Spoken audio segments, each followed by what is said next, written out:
오늘 우리에게 주시는 하나님의 말씀은 구약성경 예레미야 30장 12절에서 24절의 말씀입니다.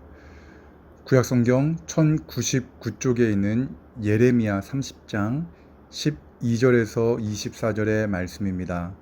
하나님의 말씀을 받들어 읽겠습니다. 여호와께서 이와 같이 말씀하시니라. 내 상처는 고칠 수 없고 내 부상은 중하도다. 내 송사를 처리할 재판관이 없고 내 상처에는 약도 없고 처방도 없도다.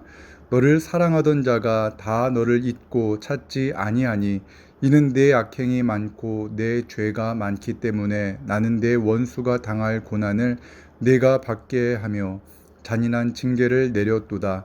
너는 어찌하여 내 상처 때문에 부르짖느냐? 내 고통이 심하도다. 내 악행이 많고 내 죄가 허다함으로 내가 이 일을 너에게 행하였느니라. 그러므로 너를 먹는 모든 자는 잡아먹힐 것이며 내 모든 대적은 사로잡혀 갈 것이고 너에게서 탈취해 간 자는 탈취를 당할 것이며 너에게서 노략질한 모든 자는 노략물이 되리라. 여호와의 말씀이니라. 그들이 쫓겨난 자라 하매 시온을 찾는 자가 없은즉 내가 너의 상처로부터 새살이 돋아나게 하여 너를 고쳐주리라. 여호와께서 말씀하시니라. 보라, 내가 야곱 장막의 포로들을 돌아오게 할 것이고 그 거처들의 사랑을 베풀 것이라. 성읍은 그 폐허가 된 언덕 위에 건축될 것이요 그 보루는 규정에 따라 사람이 살게 되리라.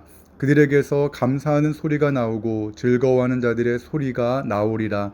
내가 그들을 번성하게 하리니 그들의 수가 줄어들지 아니하겠고 내가 그들을 존귀하게 하리니 그들은 비천하여지지 아니하리라. 그의 자손은 예전과 같겠고 그 회중은 내 앞에서 굳게 설 것이며 그를 압박하는 모든 사람은 내가 다 벌하리라. 그 영도자는 그들 중에서 나올 것이요 그 통치자도 그들 중에서 나오리라. 내가 그를 가까이 오게 하리니 그가 내게 가까이 오리라. 참으로 담대한 마음으로 내게 가까이 올 자가 누구냐? 여호와의 말씀이니라. 너희는 내 백성이 되겠고 나는 너희들의 하나님이 되리라. 보라, 여호와의 노여움이 일어나 폭풍과 회오리 바람처럼 악인의 머리 위에서 회오리 칠 것이라. 여호와의 진노는 그의 마음에 뜻한 바를 행하여 이루기까지는 돌이키지 아니하나니 너희가 끝날에 그것을 깨달으리라. 아멘. 오늘 이 본문의 말씀을 가지고 진통제가 아닌 수술이 필요한 시간이라는 제목으로 하나님의 말씀을 나누겠습니다. 작은 상처나 단순한 질병은 병원에 가지 않아도 시간이 흐르면 자연적으로 회복됩니다. 이것을 자연 치유력이라고 합니다. 하지만 큰 상처나 중한 질병에 걸려 우리의 몸이 약해지면 진통제를 한 움큼 먹어서 고통을 이겨낼 수 있을지는 모르지만 자연 치유력을 기대할 수는 없습니다. 외부로부터 내가 아닌 다른 사람이 나를 치료해 주기를 바라야 합니다. 누가복음 10장의 말씀에는 큰 상처를 입고 거의 죽어가는 한 사람의 이야기가 나옵니다. 그 사람은 강도를 만나 옷도 다 빼앗기고 강도에게 맞아 거의 죽게 된 사람입니다. 그는 벗은 몸으로 밤을 맞으면 저체온증으로 죽을 수도 있습니다. 아니면 약한 몸이기 때문에 사나운 짐승들에게 잡아먹힐 수도 있습니다. 거의 죽은 상태로 며칠 방치된다면 상처 때문에 죽든지 아니면 영양실조로 죽게 될 것입니다. 어찌되었던 그 사람은 스스로 생존할 수 없는 상황에 놓여 있습니다. 만약 여러분과 제가 강도를 만나 매를 맞고 옷도 없이 쓰러져 있는데 걸을 힘도 없고 말할 힘도 없다면 어떠한 마음이 들까요? 누군가 우리를 발견하고 도와주기를 간절히 바라는 것 외에는 할 수 있는 것이 아무것도 없을 겁니다. 자신의 힘과 능력으로는 도저히 살 수도 없는 그런 상황을 맞이한 존재. 그것이 바로 오늘 본문에 나오는 이스라엘 백성들의 모습입니다. 오늘 본문 12절에서 13절의 말씀입니다. 여호와께서 이와 같이 말씀하시니라. 내 상처는 고칠 수 없고 내 부상은 중하도다. 내 송사를 처리할 재판관이 없고 내 상처에는 약도 없고 처방도 없도다. 강도를 만나 거의 죽게 된 사람처럼 지금 유다는 죄악으로 인해 죽게 되었습니다. 하나님을 의지해야 할 하나님의 백성들이 우상을 섬겨서 하나님께 징계를 받은 겁니다. 하나님의 말씀대로 바벨론에게 항복해야 할 유다가 애굽을 의지해 그 외교적인 문제를 해결하려고 합니다. 우상과 애굽이 진정 도움이 됩니까? 도움이 될 수 없다고 성경은 말씀합니다. 14절에서 15절의 말씀입니다. 너를 사랑하던 자가 다 너를 잊고 찾지 아니하니 이는 내 악행이 많고 내 죄가 많기 때문에 나는 내 원수가 당할 고난을 내가 받게 하며 잔인한 징계를 내렸도다. 너는 어찌하여 내 상처 때문에 부르짖느냐? 내 고통이 심하도다. 내 악행이 많고 내 죄가 허다함으로 내가 이 일을 너에게 행하였느니라. 아멘. 지금 이스라엘 백성이 당하는 고난은 그 죄악으로 인해 당하는 고난이며 그 누구도 도와줄 수 없다고 하나님은 말씀하십니다. 이 상황을 우리는 잘 알고 있습니다. 이스라엘 백성들이 당한 상처를 고칠 수 있는 분은 하나님밖에 없습니다. 그러나 그들은 눈에 보이지 않는 하나님보다 눈에 보이는 우상과 애굽의 군대를 의지하려 했던 것, 이것이 바로 그들의 모습이고 또한 우리들의 모습입니다. 강도를 만나 죽음의 고통으로 신음하고 있을 때 누군가 지나간다면 힘을 다해 도움을 외칠 겁니다. 자신을 도와줄 대상이 누구일까요?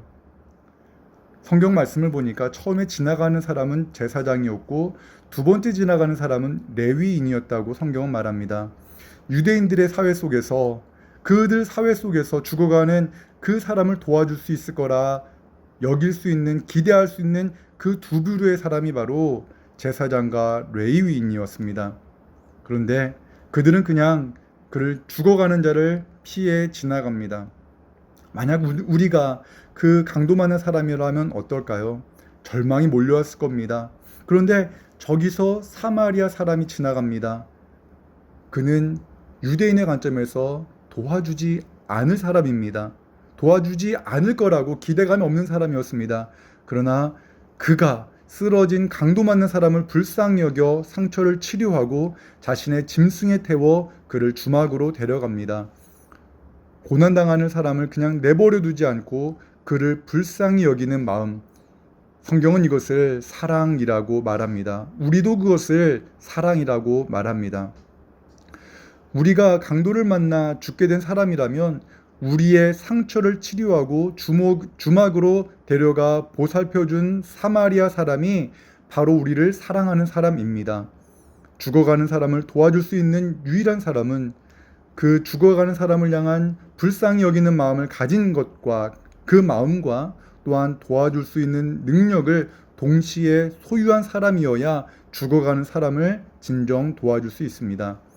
하나님은 도저히 회복될 수 없는 상처로 고통당하는 이스라엘 백성을 고쳐주실 것이라고 말씀하십니다. 하나님은 이스라엘 백성들을 사랑하시고 또한 고칠 수 있는 능력이 있으신 분입니다. 17절의 말씀입니다. 여호와의 말씀이니라 그들이 쫓겨난 자라 하매 시온을 찾는 자가 없은즉 내가 너의 상처로부터 새살이 돋아나게 하며 너를 고쳐주리라. 아멘. 하나님은 택하신 이스라엘 백성들을 사랑하십니다.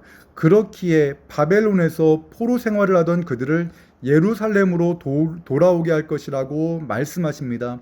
상처에 새살이 돋아나게 하여 고쳐주실 것이라 소망의 말씀을 하십니다. 하나님은 사랑이십니다. 우리가 강도 만나 죽게 되었을 때 상처를 싸매고 우리를 살려주셨습니다. 우리가 죄인 되었을 때 우리를 살려주신 분이 바로 우리 주 예수 그리스도, 우리 하나님 아버지라는 것을 우리는 기억해야 합니다. 로마서 5장 8절에 우리가 아직 죄인 되었을 때에 그리스도께서 우리를 위하여 죽으심으로 하나님께서 우리에 대한 자기의 사랑을 확증하셨느니라. 아멘. 그렇습니다. 하나님은 고통당하는 백성들을 구원하시고 그들에게 놀라운 은혜를 베푸실 것을 말씀하셨습니다. 그런데 여기서 우리가 생각해야 할 것이 있습니다. 과연 그들이 현재 당하고 있는 고난은 어디에서 왔느냐 하는 것입니다. 이스라엘 백성들이 바벨론의 포로가 되어 끌려가고 예루살렘이 전쟁으로 인해 잿더미가 되는 것은 하나님의 심판의 결과입니다. 이 전쟁의 잿더미를 경험하는 사람들은 하나님을 사랑의 하나님으로 이해하기란 어려울 겁니다. 전쟁의 포로가 되어서 끌려간 식민지 생활을 해야 되는 이스라엘 백성들이 하나님은 사랑이다라고 말하기는 어려울 겁니다. 그런데 이것은 선한 사마리아인의 모습과 비슷한 하나님의 사랑을 만날 수 있습니다. 그런데 그것은 약간 다릅니다. 그것은 바로 중한 질병에 걸린 환자, 그래서 아무리 진통제를 먹어도 스스로 회복할 수 있는 자연 치유 능력을 잃어버린 환자를 데려다가 끌어다가 그 환자를 수술대에 올려놓고 그의 모든 환부를 도려내는 의사와 같다고 말할 수 있습니다. 죄악으로 인해 병든 이스라엘은 현재의 상황을 그냥 진통제로는 해결할 수 없는 상황입니다. 그들은 아픈 고통스러운 수술을 경험하고 싶지 않을지 모르지만 그들의 병든 상황, 영적으로 병든 상황은 진통제만으로는 해결할 수 없었습니다. 그들은 하나님의 수술, 하나님의 심판이 필요했던 상황이었습니다. 하나님이 말씀하십니다. 이렇게 말씀하십니다. 24절의 말씀입니다. 여호와의 진노는 그의 마음에 뜻한 바를 행하여 이루기까지는 돌이키지 아니하나니 너희가 끝날에 그것을 깨달으리라. 아멘. 하나님의 심판이 그 당하는 순간에는 사랑처럼 느껴지지 않습니다. 그러나 그 심판이 끝나고 하나님의 회복을 경험할 때 비로소 하나님은 사랑이구나라는 것을 깨닫게 됩니다. 저는 이 말씀을 준비하면서 어렸을 때의 장면이 또 한 번 떠올랐습니다. 평상시에 천사처럼 착하던 저희 어머니가 제가 초등학교 시절에 교회 가지 않고 친구들과 함께 들로 산으로 놀러 다녔을 때에 어머니께서 저를 엄하게 꾸짖으며 회초리를 드셨던 모습입니다. 그때는 이해가 안 되었습니다. 하지만 제가 예수님을 만나고 그리고 예수님을 믿는 것이 얼마나 큰 기쁨인지, 예수님을 떠난 삶이 얼마나 비참한지를 깨닫고 난 후에 어머니의 모습은 중대한 결단이었고 용기였고 더 나아가 사랑이었다는 것을 깨닫게 되었습니다. 사랑하는 여러분, 오늘 우리가 겪고 있는 이 모든 상황은 하나님의 사랑일 것입니다. 힘들고 어려운 시간을 통해 다시금 우리의 연약함을 깨닫고 우리의 죄악을 회개하며 하나님을 온전히 의지하는 그러한 시간이 되기를 원합니다.